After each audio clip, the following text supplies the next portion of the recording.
Hello, ladies and gentlemen. Let's go ahead and continue with our study and reading and discussion of Mice and Men. So, when we left off in chapter 3, George and Lennie were talking about their dream, and Candy says, "Hey, you know what? I have money. I could give you guys the money. We could do this dream right now." George and Lennie and Candy get really excited and they say, "We're going to do it. We're going to do this dream." And then Curly comes into the barn with Slim and Carlson and Wit, and they're all kind of arguing. And Curly's really angry, and he looks at Lennie, and we know he hates big guys. And he looks at Lennie and says, "I'm going to fight you. Get up." And he starts punching Lennie and punching Lennie. And George goes, "Get him, Lennie." And Lennie grabs his fist and crushes his hand like a fish on a line. George is scared they're going to get fired, and they decide, you know what? Curly's hand got caught in a machine. Okay, his hand just got broken in a machine. Nobody's going to say what happened. Because let's face it, if you're some big boxer and you get beat up by a mentally handicapped person, how is that supposed to look? Number one, you look like a jerk because you picked on a mentally handicapped person. Number two, you lost to a mentally handicapped person. So it's a lose-lose for Curly. So Curly decides, you know what? I got my hand caught in a machine. Sounds fine to me. That way nobody gets fired and nobody's dignity gets hurt any more than it is. All right. So that takes us to chapter 4. This is now going to be like the next evening. Okay. And we're going to quickly find out that most of the men have gone into town. Remember how Wit was saying they're going to go into town? So now they've actually all gone into town. And we're going to see who got left behind. That's kind of an important detail. So page 66, without further ado, chapter 4. Crooks, the Negro stable buck, had his bunk in the harness room, a little shed that leaned off the wall of the barn. On one side of the little room there was a square 4-paned window, and on the other a narrow plank door leading into the barn. Crooks's bunk was a large box filled with straw, on which his blankets were flung. On the wall by the window there were pegs on which hung broken harness in process of being mended, strips of new leather, and under the window itself a little bench for leather working tools, curved knives and needles and balls of linen thread, and a small hand riveter. On pegs were also pieces of harness, a split collar, and the horsehair stuffing sticking out, a broken hame, and a trace chain with its leather covering split. Crooks had his apple box over his bunk, and in it a range of medicine bottles, both for himself and the horses. There were cans of saddle soap, and a drippy can of tar with its paintbrush sticking over the edge. And scattered about the floor were a number of personal possessions. For being alone, Crooks could leave his things about, and being a stable buck and a cripple, he was more permanent than the other men, and he had accumulated more possessions than he could carry on his back. Crooks possessed several pairs of shoes, a pair of rubber boots, a big alarm clock, and a single-barreled shotgun.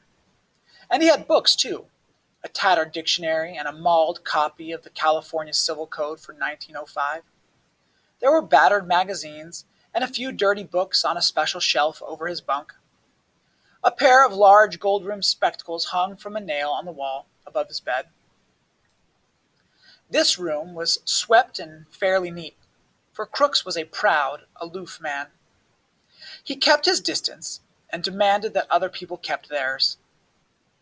His body was bent over to the left by his crooked spine, and his eyes lay deep in his head, and because of their depth seemed to glitter with intensity. His lean face was lined with deep black wrinkles, and he had thin, pain-tightened lips which were lighter than his face. It was Saturday night. Through the open door that led into the barn came the sound of moving horses, of feet stirring, of teeth champing on hay, and the rattle of halter chains. In the stable-buck's room, a small electric globe threw a meager yellow light. Crooks sat on his bunk. His shirt was out of his jeans and back. In one hand he held a bottle of liniment, and with the other he rubbed his spine. Now and then he poured a few drops of the liniment into his pink-palmed hand and reached up under his shirt to rub again. He flexed his muscles against his back and shivered. Noiselessly, Lennie appeared in the open doorway and stood there looking in, his big shoulders nearly filling the opening. For a moment Crooks did not see him, but on raising his eyes he stiffened and a scowl came on his face. His hand came out from under his shirt. Lennie smiled helplessly in an attempt to make friends. Crooks said sharply, "You got no right to come in my room. This here's my room. Nobody got any right in here but me." Lennie gulped and his smile grew more fawning. "I ain't doing nothing," he said. "Just come to look at my puppy." "And I seen your light," he explained. "Well, I got a right to have a light. You go on and get out of my room. I ain't wanted the bunkhouse, and you ain't wanted my room." "Why ain't you wanted?" Lennie asked. "'Cause I'm black. They play cards in there, but I can't play because I'm black. They say I stink. Well, I tell you, all you stink to me." Lennie flapped his big hands helplessly. "Everybody went into town," he said. "Slim and Dort and everybody."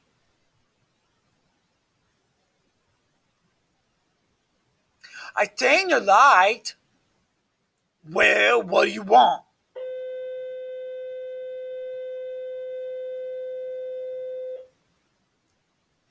"Nothing." "I seen your light. I thought I could just come in and sit." Crooks stared at Lennie, and he reached behind him and took down the spectacles and adjusted them over his pink ears and stared again. "I don't know what you're doing in the barn anyways," he complained. "You ain't no Skinner. There's no call for a bucker to come into the barn at all. You ain't no Skinner. You ain't got nothing to do with the horses." "The pup," Lennie repeated. "I come to see my pup." "Well, go see your pup then. Don't come in a place where you're not wanted." Lennie lost his smile. He advanced a step into the room, then remembered and backed to the door again. "I looked at them a little.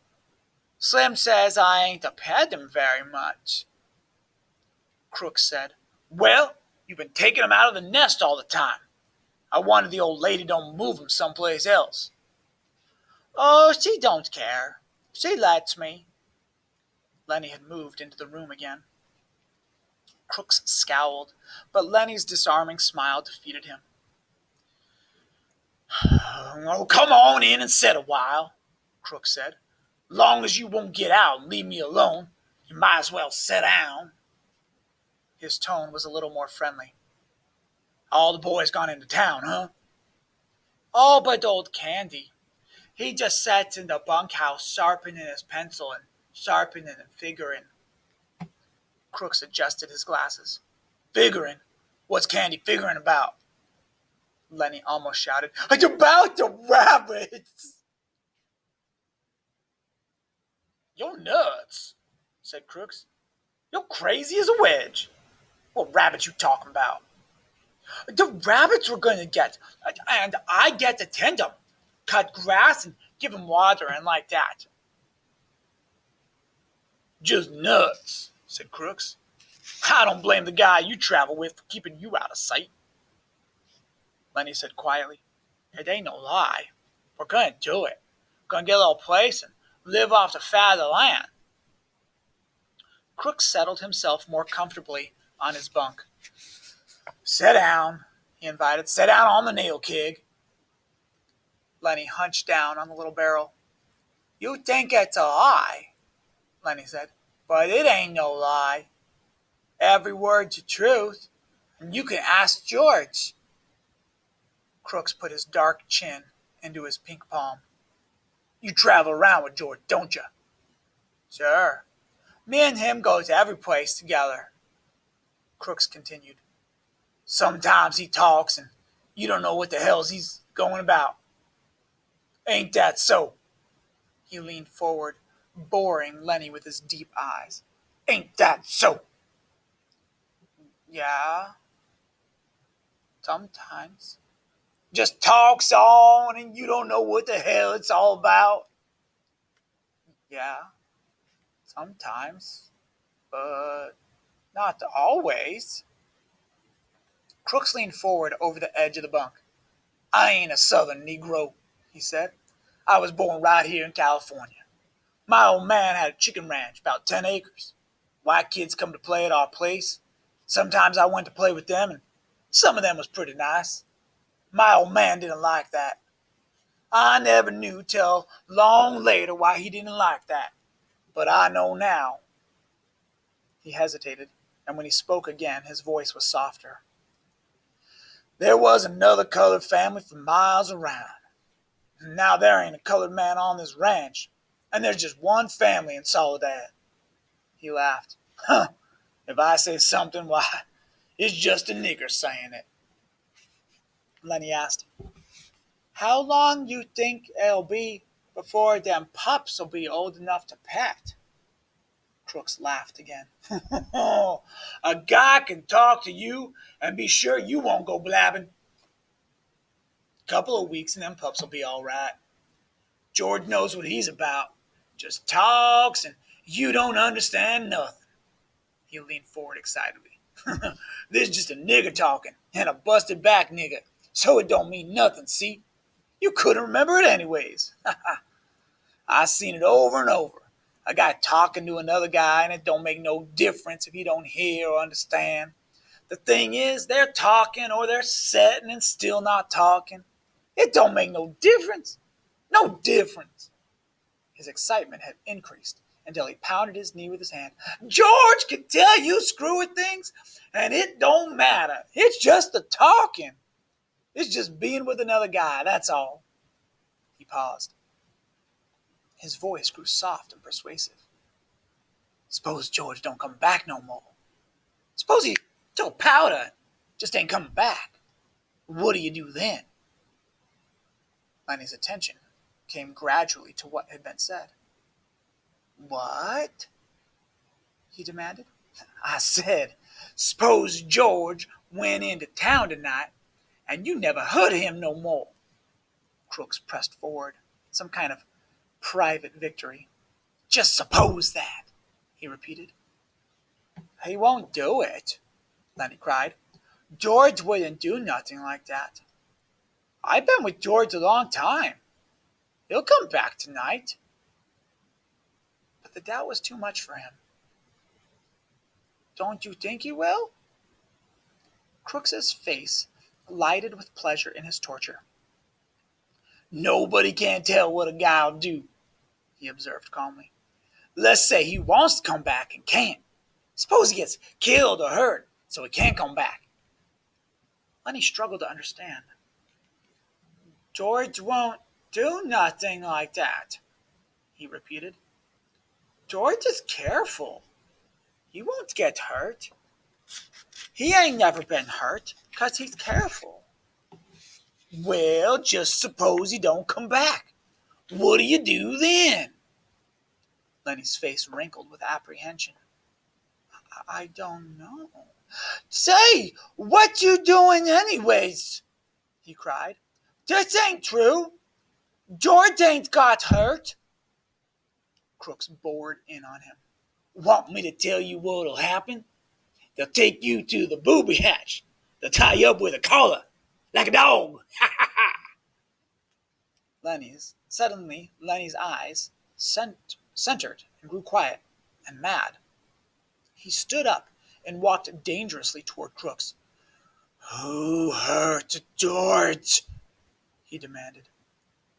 Crooks saw the danger as it approached him. He edged back on his bunk to get out of the way. I was just supposing, he said. George ain't hurt. He's all right. He'll be back all right. Lennie looked over him.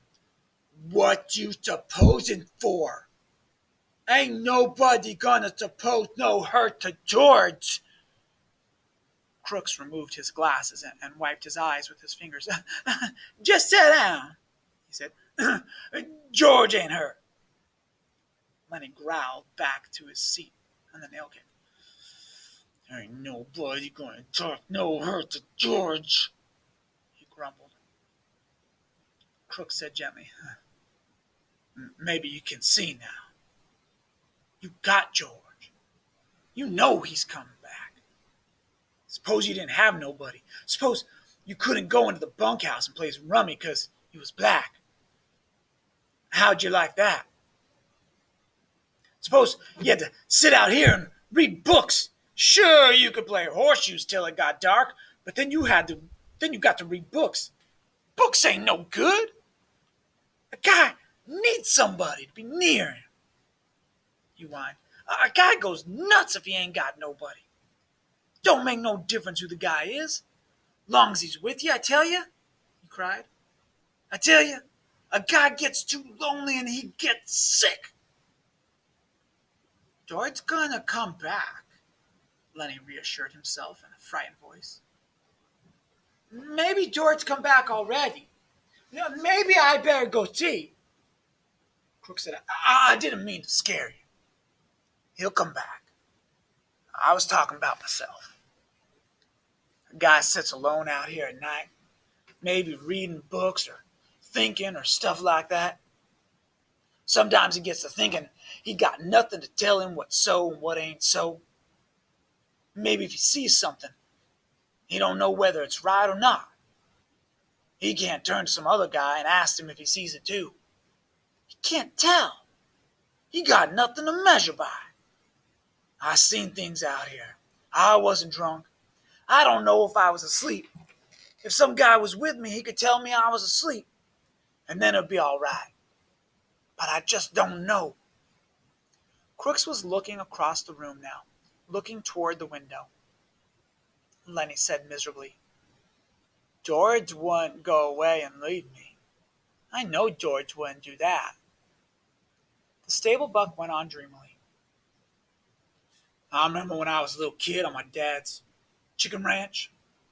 I had two brothers. They was always near me, always there. Used to sleep right in the same room, right in the same bed, all three. Had a strawberry patch, had an alfalfa patch. Used to turn the chickens out in the alfalfa on a Sunday morning. My brother would sit on the fence rail and watch them. White chickens they was. Gradually, Lennie's interest came around to what was being said. George says we're going to have alfalfa for the rabbits. What rabbits? We're going to have rabbits and a berry patch. You're nuts. We are too. You asked George. You nuts. Crooks was scornful. I seen hundreds of men come by on the road and on the ranches with their bindles on their back and the same damn thing in their heads. Hundreds of them.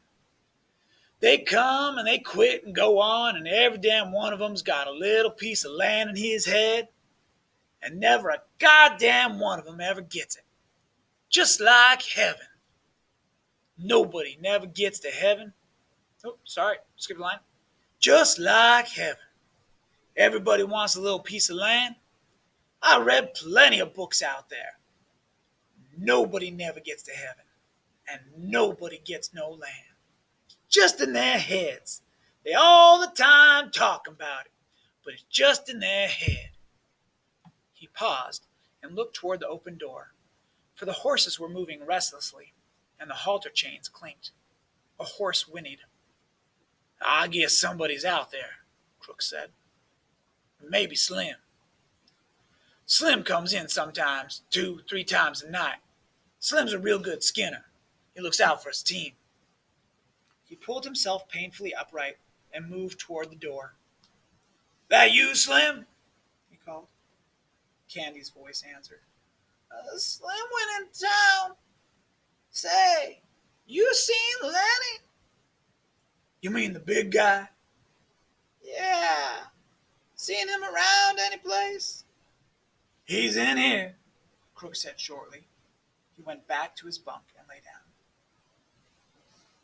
All right, we're going to pause there for now. So let's go ahead and kind of review a couple things. So, number one, the chapter begins with imagery, and hopefully you're starting to notice a pattern. In fact, go back and look at chapter 1, the first page, chapter 2, the first page, chapter 3, the first page, and now chapter 4, the first page. What pattern do you notice in this book? Okay. And we get a great description here of what his room looks like. He's got some things scattered on the floor, but he's also got his bookshelf, and he's got some shelves with some medicine. He's got his stuff around. So we get a nice, great visual image of what to imagine seeing. All right. The other thing that we start with here is what's called an apositive. And if you look here, we have Crooks, which is the proper noun, and then a comma, the Negro stable buck, comma, had his bunk in the harness room. This is what we call an apositive, where the noun, Crooks, gets described by another noun, stable buck. So what we're doing is we're adding details to this. It could just say, Crooks had his bunk in the harness room. But an apositive uses those commas, and it uses a noun and a noun to add more information. So we can review that more later on, but that's just kind of an introduction to the idea here of an apositive. And we'll see more of these later on in the book. All right. We also get some characterization here of Crooks. We are told that Crooks was a proud, aloof man.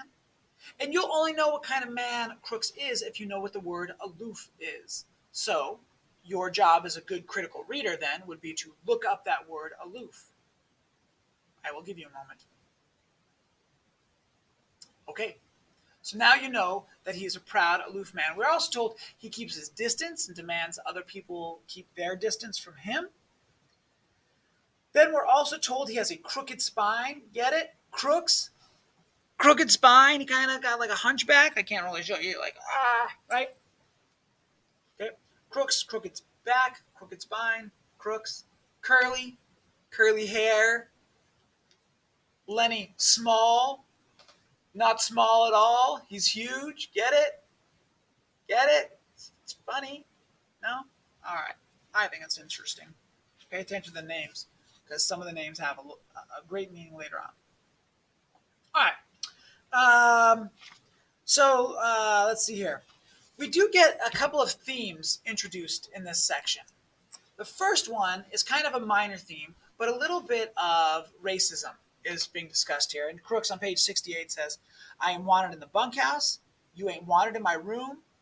And Lennie says, why? And he says, because I'm black. And so we're certainly dealing with some racism here, which brings me back to the N word that we used. I said originally, I'm going to read the words in the page because I think it's important to do justice to the words that are written, even though it's a bad word and we do not use it anymore. But here's why. Look at Lennie. Lennie says, why aren't you wanted? And Lennie seems completely oblivious to the racial difference. Crooks is like, why are you in my room? And Lennie's like, I saw your light and I thought maybe we could talk and hang out, and everybody else is gone. So why don't you and I hang out? So I think the point is this. If you look at the words that are used, Lennie doesn't use these negative racial words here. It's almost like even though Lennie is mentally handicapped, he's actually able to see Crooks for the person he is, not for the color he is. And as we see, I think something very similar happens with George. But here's my point. Whenever the N word is used, it's a character using it, not the narrator, which in this case would pretty much be Steinbeck, the author. So I don't think that Steinbeck is a racist. In fact, I think quite the opposite. I think Steinbeck is just a perceptive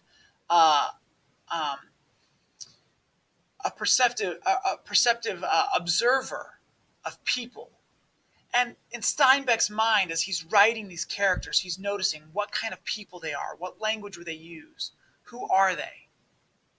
So I think Steinbeck is simply accurate. I don't think he is a racist when he uses those words.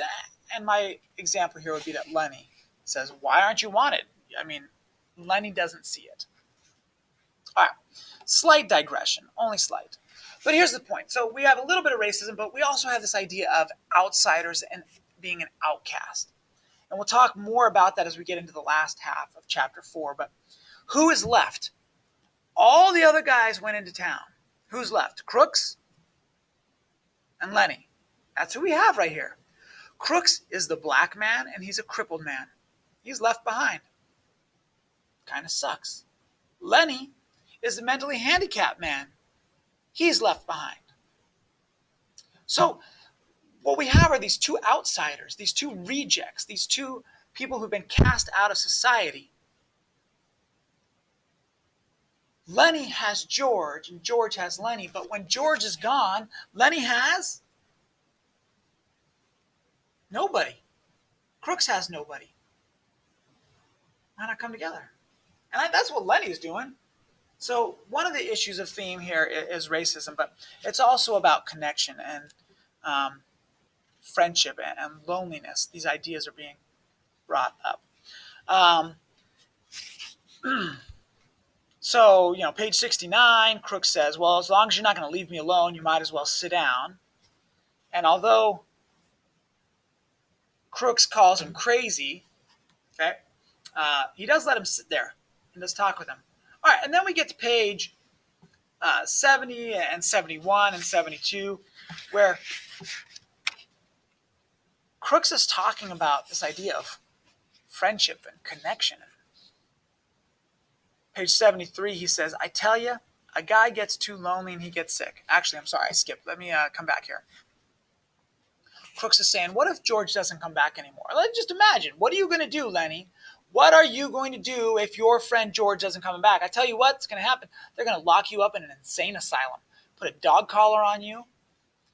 And Lennie doesn't understand what's happening. He's like, why are you saying these things? What's wrong with George? You said it. You must have heard George. And I'm big. And we saw how strong Lennie is. And Crooks is already a cripple. And Crooks starts going, oh, I'm sorry. I didn't mean it. Bad joke.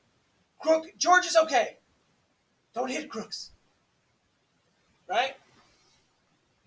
So Lennie's trying to process this. He doesn't really understand what's going on. But here's the point. We get to page 73, and Crooks says it. I tell you, a guy gets too lonely, and he gets sick. Which I think is so true. Look around at people you know. Look at people you see on TV. Are they friendly?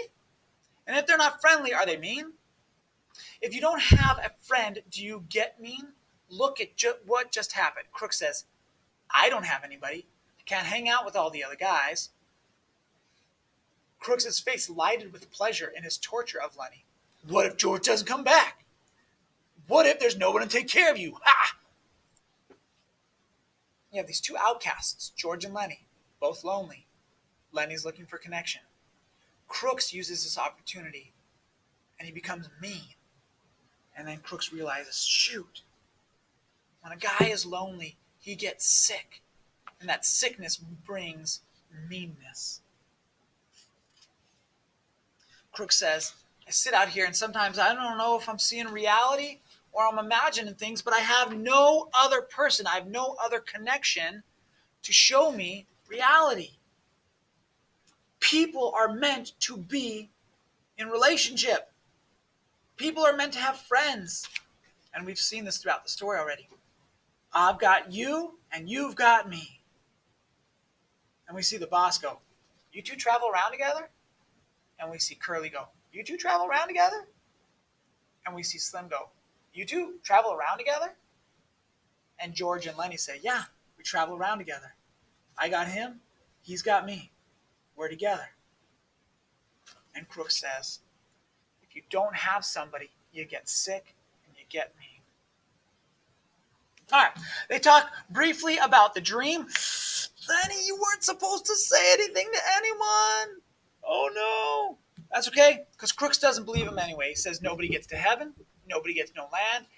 Everybody has that dream of that perfect thing, because that's what heaven is, right? Perfect living. Everyone has a dream of their perfect living, their perfect house, their perfect farm. Not going to happen. Seen it hundreds of times. Not going to happen. All right. And then Candy comes in. So that's where we stopped. All right.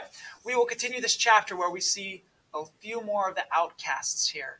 And we talk some more about some of these themes. All right. So we'll leave it there. Take care, ladies and gentlemen.